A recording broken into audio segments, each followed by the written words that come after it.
Selamat datang kembali. Nah, hari ini nih kita mau coba gali lebih dalam ya soal periode waktu yang panjang sekali, mencakup 99% dari sejarah manusia ada di bumi. Betul. Masa-masa ketika kita itu hidupnya tanpa negara besar, tanpa kerajaan, struktur kekuasaan raksasa yang kita kenal sekarang itu belum ada. Iya kan?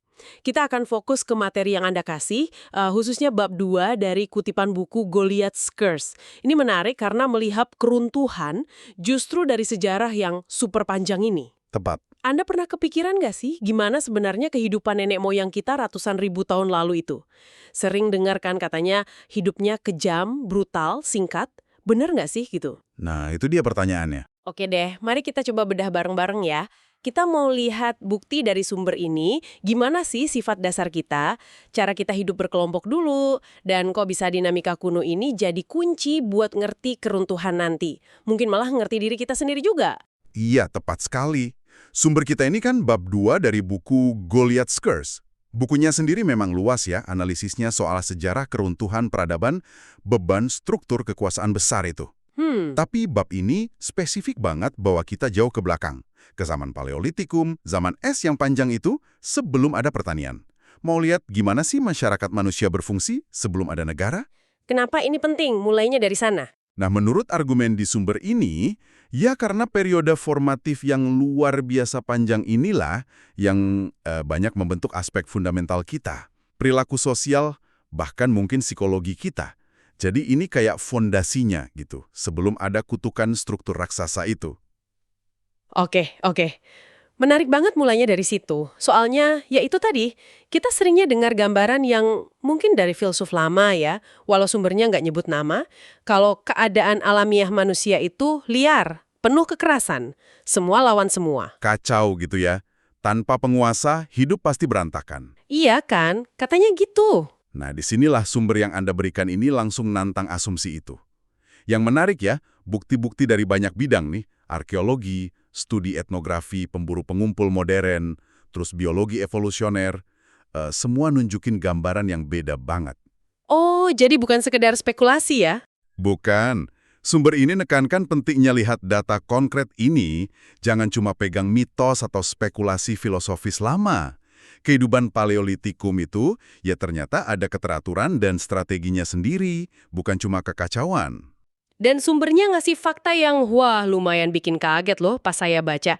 Misalnya, data nunjukin kalau pemburu pengumpul zaman es itu rata-rata lebih tinggi badannya dan dalam beberapa hal penting lebih sehat daripada petani awal. Oh ya, contohnya gimana? Contoh paling keren yang dikutip itu soal kesehatan suku Timane di Amazon Bolivia. Studi bilang mereka punya tingkat aterosklerosis, itu loh, pengerasan pembuluh darah, penyebab utama sakit jantung, paling rendah yang pernah dicatat di populasi manapun. Wah, luar biasa itu. Dan lagi, otak mereka menuanya jauh lebih lambat.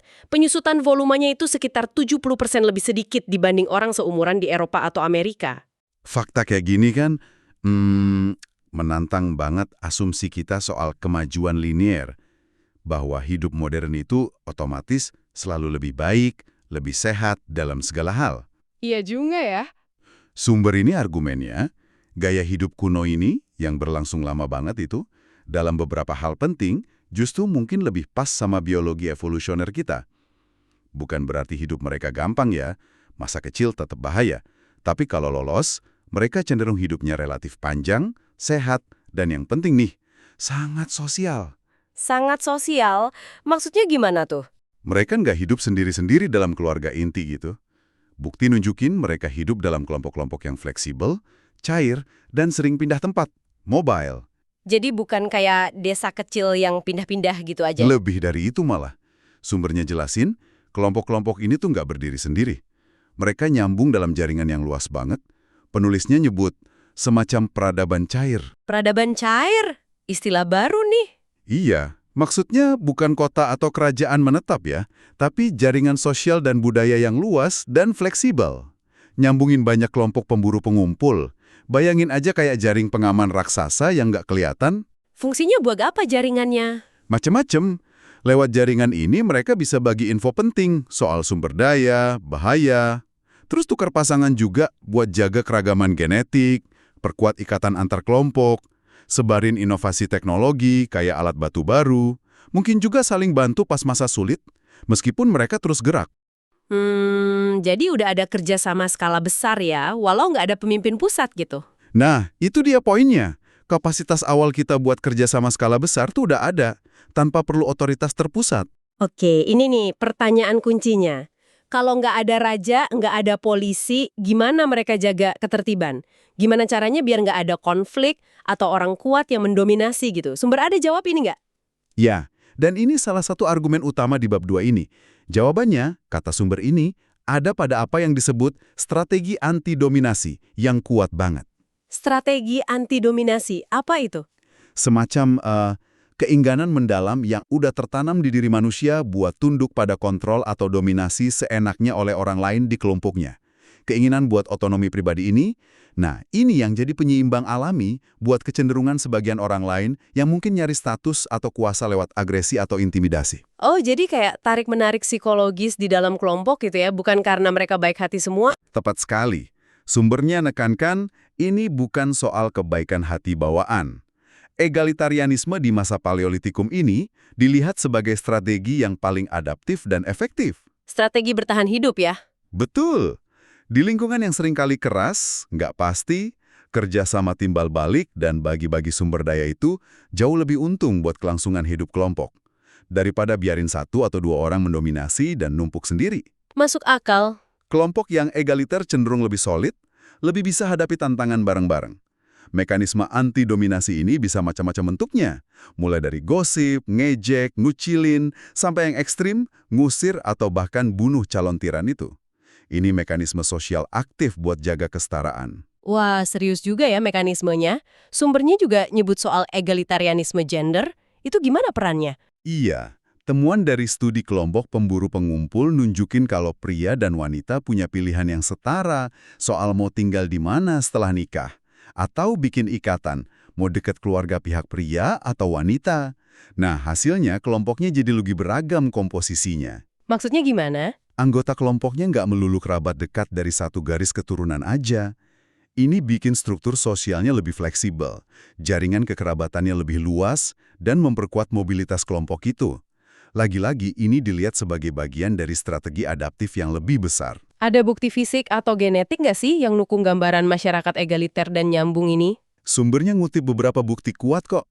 Dari arkeologi ya, situs-situs zaman es nunjukin pola bagi-bagi makanan, misalnya sisa hewan buruan besar yang jelas dibagi rata. Terus ada penemuan artefak atau bahan baku dari tempat yang jauh banget. Ini nunjukin perjalanan atau tukar-menukar jarak jauh. Gaya alat batunya juga mirip di wilayah yang luas, artinya idenya nyebar. Nah, dari genetik, studi populasi pemburu pengumpul yang relatif terisolasi sampai belum lama ini, kayak kelompok Khoisan di Afrika Selatan, Yang katanya garis keturunannya pisah udah lama banget itu ya? ya, sekitar 200-300 ribu tahun lalu, terus kelompok Pygmy di Afrika Tengah, atau Hadza di Tanzania yang terisolasi puluhan ribu tahun. Mereka ini nunjukin kontinuitas genetik dan budaya yang panjang banget. Dan mereka tetap egaliter dan mobile. Cenderung begitu. Bahkan berbagi ciri budaya unik kayak gaya nyanyi polifonik yang kompleks itu. Menurut sumber, ini mungkin akarnya dari populasi leluhur yang sama di masa lalu yang dalam banget. Ini nunjukin betapa stabil dan suksesnya model sosial ini selama rentang waktu yang luar biasa panjang. Oke. Jadi selain egaliter, kunci lainnya yang ditekankan di bab 2 ini tuh mobilitas ya. Nenek moyang kita ini kayaknya nggak betah diem di satu tempat lama-lama. Benar sekali. Mobilitas itu ciri khas banget kehidupan Paleolitikum. Sumbernya ngenalin konsep dinamika visi-fusi. Visi-fusi, gimana tuh? Ini bukan sekedar pindah acak ya, tapi pola teratur di mana kelompok-kelompok kecil, itu visi atau membelah, nyebar buat cari sumber daya di area luas. Terus nanti mereka kumpul lagi, jadi kelompok lebih besar, itu fusi atau gabung, di waktu atau tempat tertentu. Oh, jadi mecah terus gabung lagi gitu ya? Iya. Misalnya pas sumber daya lagi banyak, atau buat ritual sosial, tukar pasangan, siklus ini seringnya ngikutin irama musim. Sumbernya kasih contoh spesifik kan ya, biar kebayang. Ada beberapa contoh bagus. Misal, suku Wigmungkan di Australia. Mereka kumpul rame-rame dekat sumber air permanen pas musim kemarau. Nanti pas musim hujan, air ada di mana-mana, mereka nyebar jadi unit keluarga kecil-kecil. Oke. Atau suku Inuit di Arktik. Mereka lebih nyebar pas musim panas buat berburu, tapi pas musim dingin yang keras, mereka kumpul di komunitas yang lebih padat, di iglu-iglu itu, buat saling angetin dan bagi sumber daya. Jadi sangat adaptif ya. Betul. Bahkan suku pemburu bison di Amerika Utara kayak Shoshone, Lakota, Cheyenne, dulu kan ngikutin pergerakan musiman bison dalam kelompok besar, terus bisa nyebar lagi. Semua ini nunjukin pola mobilitas sebagai respons adaptif terhadap lingkungan. Nah, ini dia nih poin pentingnya terkait tema keruntuhan. Jadi pas kelompok ini bubar atau pindah, itu bukan berarti masyarakat mereka runtuh gitu. Justru itu intinya.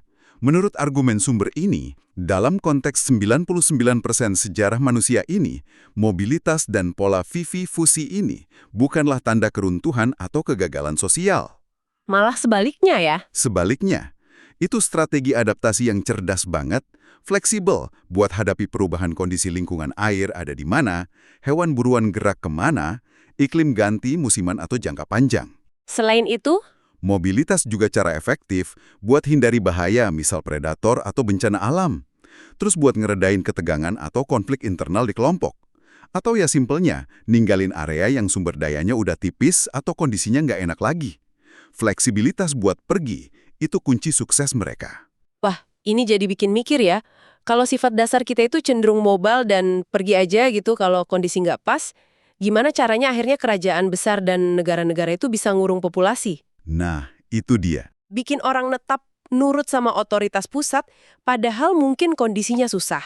Itu pertanyaan krusial yang dijawab di bagian lain buku ini. Tapi bab 2 ini ngasih dasarnya. Sumber ini bilang, kecenderungan dasar buat pergi ini warisan adaptif kita yang tua banget. Jadi ini nempel terus ya. Kayaknya gitu. Paham ini bantu jelasin kenapa dalam sejarah selanjutnya, pas kota, kerajaan, atau negara mulai goyang, nindas keterlaluan, atau gagal kasih kebutuhan dasar, reaksi umum penduduk seringnya ya ninggalin tempat itu. Balik lagi ke pola lama gitu. Iya, balik ke pola hidup lebih kecil, lebih mobile, atau nyebar ke desa. Jadi, keruntuhan struktur besar itu seringkali bukan akhir segalanya, tapi mungkin semacam pengaktifan ulang strategi bertahan hidup kuno kita.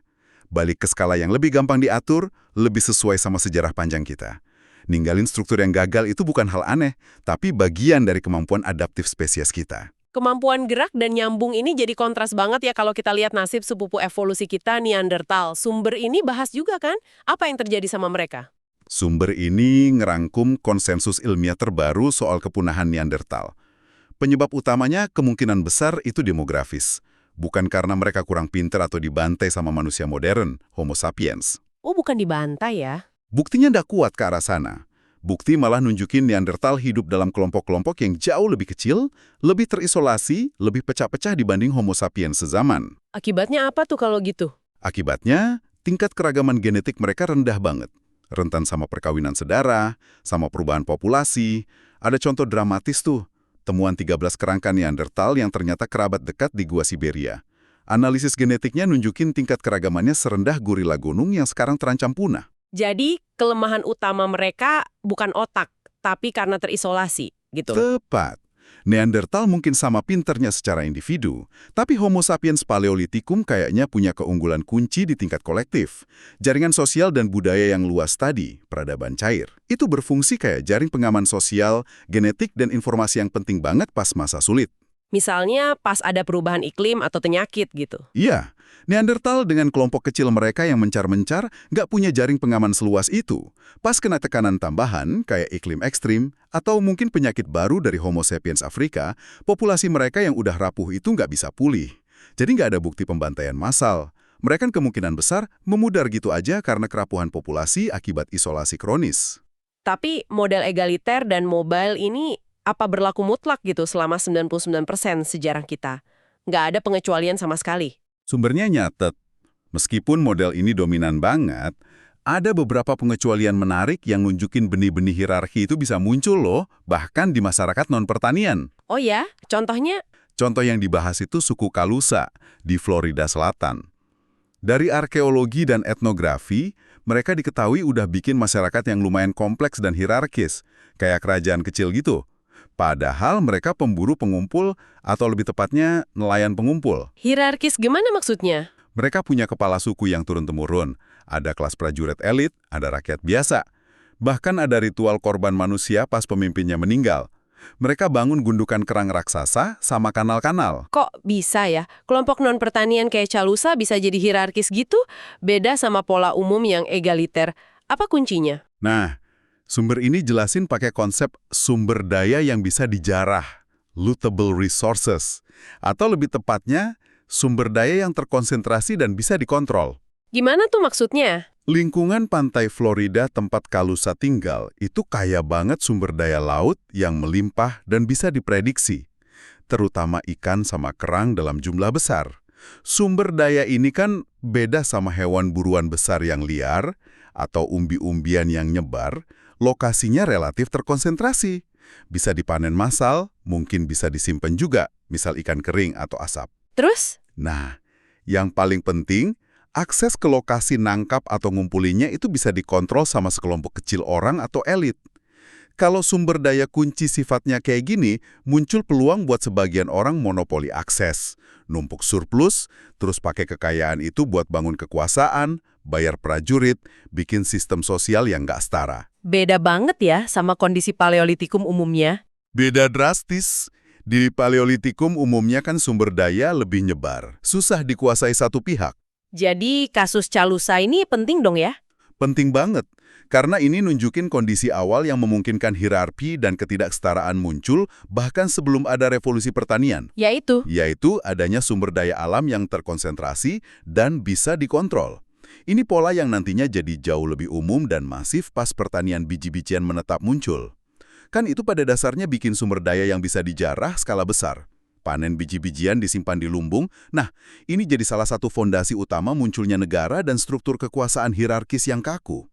Calusa ini kayak preview gitu, dari apa yang bakal datang. Oke. Coba kita tarik benang merahnya nih, dari pembahasan bab 2 sumber Anda ini ya. Gambaran yang muncul kan beda banget sama stereotip.